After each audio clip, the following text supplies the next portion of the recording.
Шала тас жігіттің әңгімесі. Бұл су, бұл балықтардың толып жатқан әңгімесі бар, досым, деді шала тас жігіт. Махмұт деген менің әкем осы қаланың патшасы болушы еді. Асот деген осы мемлекет сол әкемнің үкімін жүргізген сахарасы еді. Осында әкем 70 жыл ел иесі болды. Ажалы жетті де өлді. Оның орнына ата мұрасымен мен патша болдым. Немере бір туысқанымның бой жеткен қызына үйлендім. Ол мені сонша жақсы көруші еді. Егер мен болмасам, жеке дастарқан жайып, ас ішкен емес, көзі ілініп төсекте жатқан емес. Осындай сүйінішті өмір сүріп, 5 жыл өткіздік. Бір күні әйелім кешкі шетін асты әзірлеп қоюды ашшыларға тапсырды да, өзі моншаға түсем деп шығып кетті. Мен тағы үстіне төсек салдырып, бетімді қыздарға желпітіп ұйқыға жаттым. Әр уақытта ұйықтағанда істейтін әдетім солай еді. 2 қыз бірі аяғымда отырып, бірі басымда отырып, желпіп ұйықтатып, ежелгі әдетін істеді. Мен көп уақыт ұйқым келмей, көзімді жұмып, ұйықтаған адамдай болып жата бердім. 2 қыз мені ұйықтап қалды деп ойлады. Екеуі әңгімеге кірді.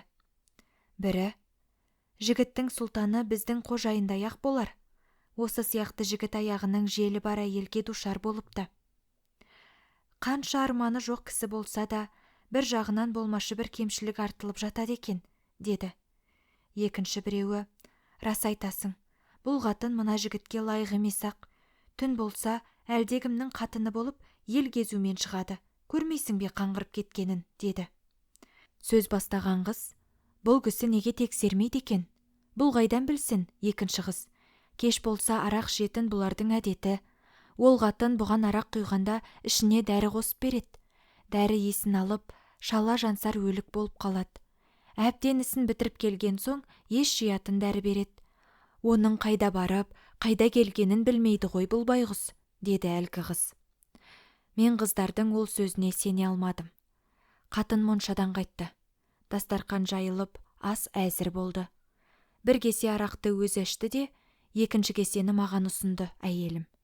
Мен қалайда ол арақты ішпеуге тырысып, есебін тауып жерге төктім. Ас артынан төсек салынып, ұйқыға кірдік.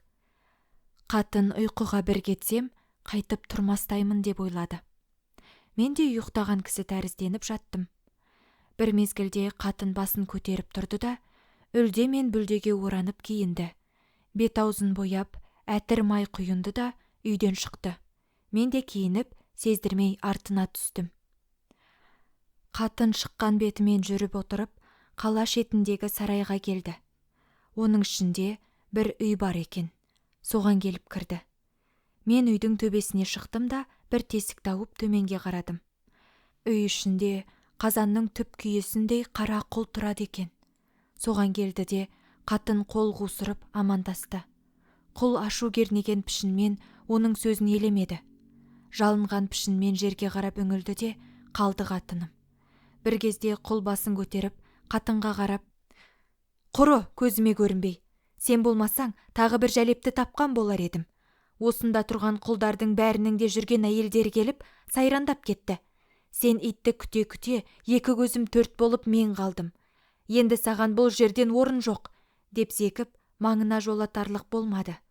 Оған қатын жалынышты дауыспен: ей, менің сүйінішім, сенсіз маған жарық дүние арам. Сенсіз менде тірлік жоқ. Сен білесің, сүйіктім, өзгелердей дарқан жүре алмаймын. Менің байым бар. Ол көзің жұмылғырды ұйықтатып келу бір ақырет. Сенен кетіп қайда барам? Егер сен бір есіктен қуаласаң, екінші есіктен кірем. Егер сенің ризашылығың болса, бұл қаланы тас-талқан қылып, алаңсыз екеуміз қалған болар едік. Бірақ сенің көңіліңе қарап, қор болып жүрмін. Маған рақым ет, кешір күнәмді, деп жылады қатын. Мұншалық жылап тұрғанына құлдың жүйесі босап: отырсаң отыршы, деп жанынан жай көрсетіп, рұқсат берді. Қатын жайраңдап, қуанған пішінмен аяғын бүкті. Сүйіктім, тамақтан еш нәрсең бар ма? Ол қараң батқырмен бірге ішкен тамақ у тәрізді.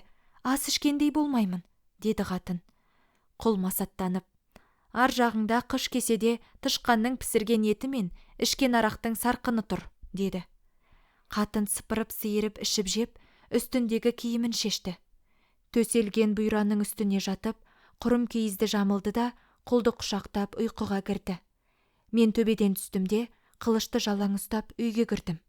Құшақтасып жатқан екеуінің басын бірден кескендей қылып шаптым. Тарс еткен қылыштың дыбысы шықты. Есіктен шығып кете бердім. Әңгіме осы араға жеткенде Шахаризада тоқтатты. Үзіндісі ертеңге қалды.